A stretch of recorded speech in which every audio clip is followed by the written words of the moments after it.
అటువంటి హిందుస్థాన్ లో తెలంగాణ రాష్ట్రంలో పాత బస్తీలో చంద్రాన్ గుట్ట అసెంబ్లీ కాన్స్టిట్యుయెన్సీలో రక్షాపురం మెయిన్ రోడ్ మీద 10 మీటర్ల దూరంలో పోలీస్ స్టేషన్. ఆడ చూడండి కెమెరాస్ ఉన్నాయి.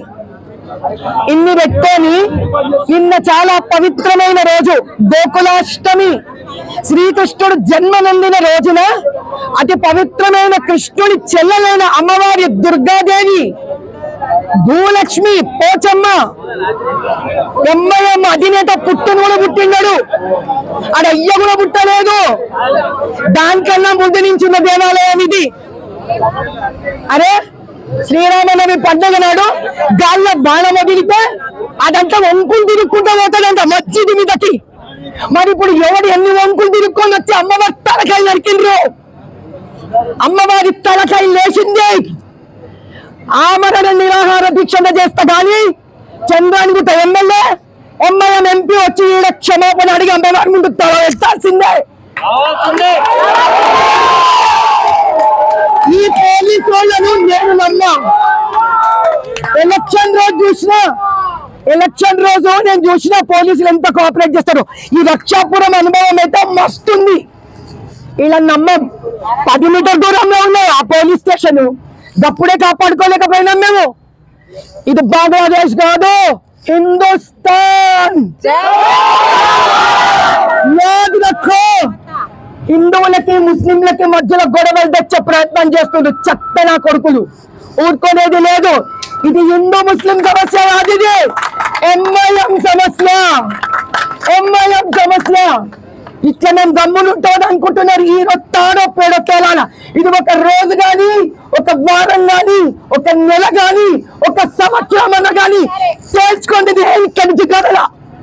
జై బోలో భారత్ మాతాకి. గాల్లో వేస్తే మస్జిద్ కూడా అవుతుందంట.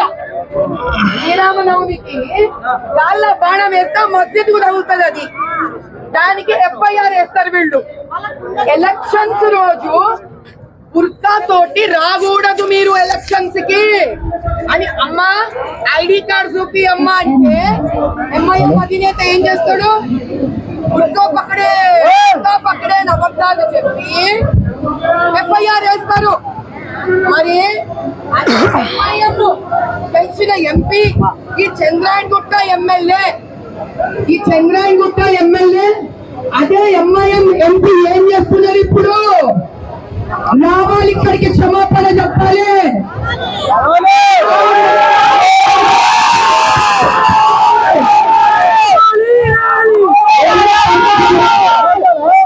శ్రీకృష్ణ జన్మాష్టమి రోజు హిందుస్థాన్ లో అమ్మవారి తలకాయ ఎగిరితే కాంప్రమైజ్ సమస్య లేదు.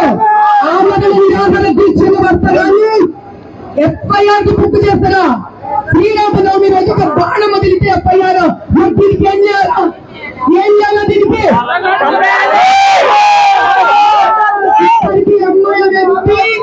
ఎంఐఎం ఎమ్మెల్యే చంద్రానిగుట్ట పోవాలి, ఇక్కడ క్షమాపణ చెప్పుకోవాలి, తన అమ్మవారి ముందు పెట్టాలి.